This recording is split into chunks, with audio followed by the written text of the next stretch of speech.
जय जय दाता आनंद साईं, जय जय दाता आनंद साईं। एक ओंकार अकाल पुरुषाय नमः।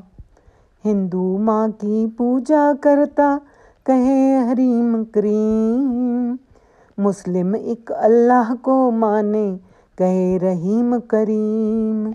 भेद कहाँ से आया संतो, भेद कहाँ से आया, एको एक एक जगत में दूजा भरम भुलाया संतो, भेद कहाँ से आया।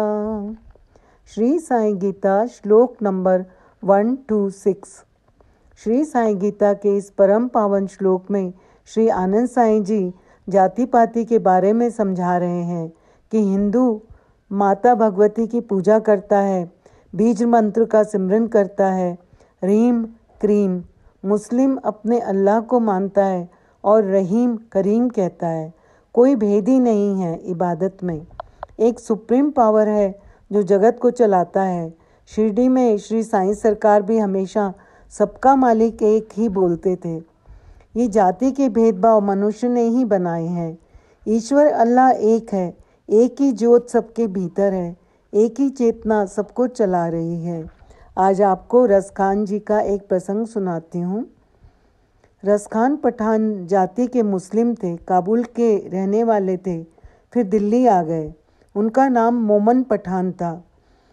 रसखान जी दिल्ली के एक सेठ के बेटे की सुंदरता पर इतने मोहित हो गए कि वे उसकी सेवा रात दिन करने लगे, और वो भी निःशुल्क। उस सेठ के घर वाले चकित थे। एक बार दो संत आपस में बात कर रहे थे। जैसे मोमन पठान उस लड़के की निस्वार्थ सेवा कर रहा है, वैसे ही सेवा भगवान की करनी चाहिए। पठान ने वो बात सुन ली और उन संतों को कहा, लेकिन भगवान की सुंदरता कहाँ दिखती है। उसमें से एक संत ने बांके बिहारी जी का बहुत सुंदर चित्र पठान को दे दिया। वो चित्र देखकर ठाकुर जी का दीवाना हो गया और निश्चय किया कि मैं अभी वृंदावन जाऊंगा। उन्हें लगा कि मैं मुसलमान हूँ। उन्होंने अपना हुलिया बदल दिया और फिर वे बांके बिहारी जी के और मंदिरों में घूमे। फिर वे गोवर्धन पर श्रीनाथ जी के मंदिर गए। वहाँ के द्वारपाल ने उन्हें पहचान लिया, उन्हें वहाँ से भगा दिया। वे अत्यंत मर्माहत हो गए। थोड़ा आगे गोविंद कुंड पर बैठ गए और रोने लगे। एक विचित्र सी व्याकुलता थी। सीढ़ियों पर बैठे लगातार रोए जा रहे थे। कोई कुछ खाने को दे रहा था तो कुछ भी नहीं खा रहे थे। 2 दिन बीत गए। तीसरे दिन ठाकुर जी खुद भोजन लेकर आए, उनको खिलाया। उनका रूप देखकर वो पठान और दीवाने हो गए और उनके पीछे उन्हें पकड़ने के लिए भागने लगे। आगे आगे ठाकुर जी, पीछे पीछे पठान। आखिर में ठाकुर जी झाड़ियों में छिप गए। पठान फिर गोविंद कुंड की सीढ़ियों पर लोटपोट होने लगे। पिछले जन्मों की तपस्या थी जो उन्हें हरि दर्शन के लिए व्याकुल कर रही थी। इधर जब गोसाई जी विट्ठलनाथ जी के मंदिर गए तो श्रीनाथ जी ने उनसे कहा, गोसाई जी गोविंद कुंड पर जाइए, वहाँ एक पठान लड़का है, उसके पिछले पुण्य संचित है और उसका मन मुझ में रम गया है, उसे आप अपना शिष्य बना लीजिए। विट्ठलनाथ जी उस पठान के पास गए, उसे समझाया, चलो तुम्हें श्रीनाथ जी ने बुलाया है, अब तुम पठान नहीं हो, अब तुम श्रीनाथ जी के सखा हो।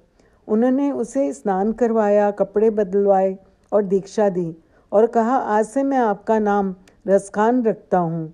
आपके अंदर श्री भगवान की भक्ति की रसधारा है, प्रेम की खान है आपके अंदर।